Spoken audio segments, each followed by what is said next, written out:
Bonjour, nous sommes le dimanche 14 mars et je voulais revenir sur, disons, un petit événement qui est survenu hier, samedi 13 mars.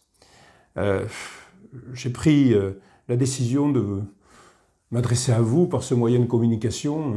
On n'en a pas beaucoup par les temps qui courent. Et donc j'ai pris la décision d'enregistrer de temps en temps des vidéos pour rester en contact, bien sûr, avec vous. Et puis pour vous dire les choses très simplement, très sincèrement, je n'ai pas de papier, je n'ai pas de notes particulières, je n'ai rien appris par cœur, je suis tel quel. Voilà. Avec mes qualités et mes défauts, avec les problèmes peut-être d'enregistrement qui vont survenir, j'en sais rien, mais en tout cas, je suis naturel. Voilà. Et hier, je voulais vous dire qu'il y a quelque chose qui m'a choqué. Certes, ce n'est pas un événement très grave, il y a malheureusement beaucoup plus d'événements très graves actuellement dans notre pays. Je le sais bien, mais quand même, pour l'exercice de la démocratie, il s'est passé quelque chose de totalement inadmissible. Hier, j'étais donc en déplacement.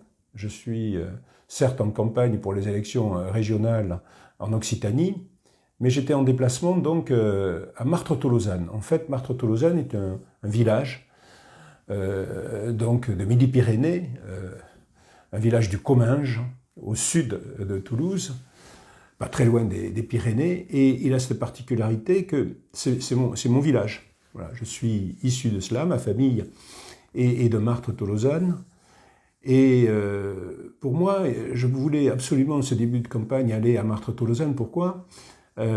Parce qu'au-delà de tous ces souvenirs d'enfance que j'ai là, c'est le village dont mon arrière-grand-père était le maire. Il était aussi conseiller général. C'est la seule personne de la famille donc, qui a fait de la politique à part moi. Et surtout, c'était un homme bon, c'était un homme aimé. C'était le médecin donc, du village. Et on m'en a beaucoup parlé.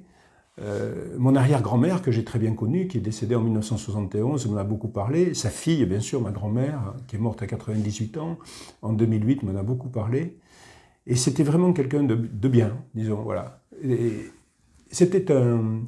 Il était, bon, comme beaucoup à l'époque, radical socialiste. Il était l'ami de Vincent Auriol, député socialiste de la Haute-Garonne, qui est ensuite, comme nous le savons bien, devenu président de la République plus tard. Et donc mon arrière-grand-père, pendant la guerre de 14, est parti, comme beaucoup, évidemment, énormément de nos compatriotes se battre. Il a eu la chance de revenir, mais il est revenu ayant été gazé pendant la guerre. Donc. Et son espérance de vie était très courte, il a beaucoup souffert. Il est mort très jeune, peu de temps après la guerre. Et parmi tout ce qu'il a fait ériger un monument aux morts à Martres-Tolosane, un monument aux morts qu'il a inauguré en 1923. Et d'ailleurs, j'ai retrouvé une photo de l'époque d'il y a presque 100 ans, où l'on voit donc mon arrière-grand-père, alors je ne sais pas si vous voyez bien, mais mon arrière-grand-père qui est ici, Henri Dulion, qui est en train de prononcer son discours. Et tout autour, il y a la foule qui s'est, pour l'occasion, endimanchée, je dirais, qui est là et qui écoute, disons, très attentivement le discours de mon arrière-grand-père. Donc c'était un moment évidemment important. Donc je suis allé à ce même endroit, qui n'a pas changé d'ailleurs. J'y suis allé hier. J'y suis allé, j'étais simplement accompagné de 2 conseillers régionaux. C'était pas dans mon esprit quelque chose de politique du tout. Je voulais rendre hommage à cet arrière-grand-père auquel je tiens beaucoup. Voilà, c'est la lignée, c'est la tradition, c'est beaucoup de choses auxquelles je tiens beaucoup.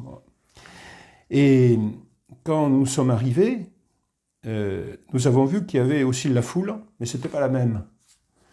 C'était une quarantaine de personnes, manifestement très hostiles, bon, qui n'ont pas été violentes, je le dis tout de suite, mais on sentait une hostilité terrible de leur part. Et certaines de ces personnes portaient l'écharpe tricolore. Pendant un instant, je me suis dit, peut-être qu'ils vont participer à l'hommage que je souhaite rendre à un ancien maire de la commune. Ah non, c'était pas ça. Il y avait le maire de la commune actuelle, oui. Et puis il y avait d'autres élus, manifestement. Il paraît qu'il y avait un député, je ne sais pas, je ne l'ai pas reconnu. Et là, ces personnes avaient la particularité de me barrer le passage. C'est-à-dire que je ne pouvais pas déposer ma gerbe. Alors, bien sûr, comment vous dire, je ne suis pas énervé, je ne suis pas quelqu'un... Je mesure la situation, j'ai affronté des situations beaucoup plus difficiles dans mes fonctions judiciaires, notamment quand j'étais juge d'instruction à Toulouse. Donc j'ai mesuré la situation et je n'ai pas cherché l'incident. Peut-être le cherchait-il, cet incident. En tout cas, moi, je ne voulais pas d'incident. Surtout pas là. Et donc j'ai parlé avec ces personnes qui se disaient de grandes démocrates, puisque, en plus, elles portaient du bleu, blanc, rouge.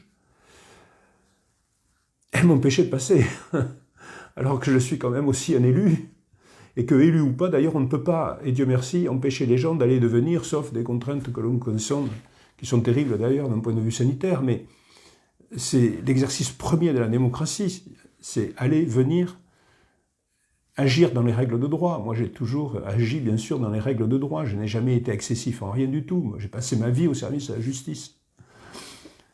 Donc ces personnes étaient en totale illégalité, puisque bien sûr elles contreviennent aux principes de base de notre démocratie. Et il a fallu que je discute pendant un bon moment. Bon, j'ai maîtrisé, je dirais, la situation, mais l'échange n'a servi à rien, parce que j'ai eu face à moi des gens butés, qui ont leurs idées, leurs convictions, et que, bien entendu, tous ceux qui ne les ont pas ne sont pas dignes de la démocratie, selon eux. Voilà, c'est ça. C'est un peu comme ça. Donc, dans ces conditions, j'ai forcé le passage d'une façon, je dirais, raisonnable. Mais je l'ai forcé, j'avais un premier rang d'élus.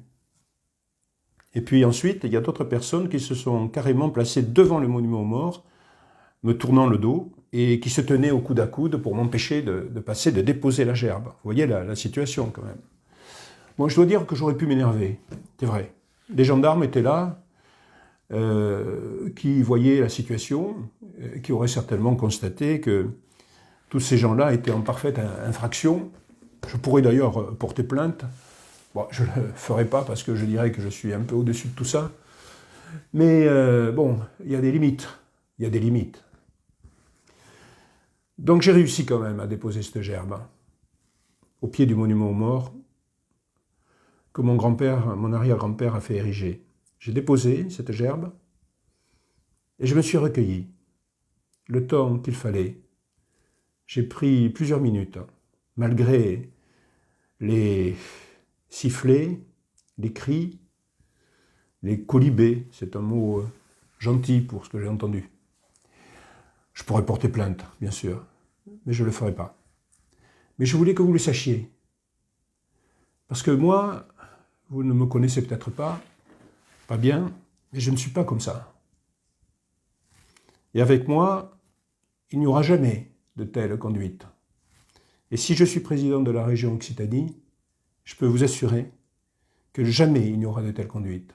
Et je peux même vous dire quelque chose. Si je suis élu président de cette grande et belle région, la première des choses que je ferai, ça sera de revenir à Marthe-Tolosane, déposer une gerbe devant ces gens-là qui se disent des démocrates et qui ne le sont absolument pas. Voilà, je vous dis à bientôt. Au revoir. Je vais couper la caméra.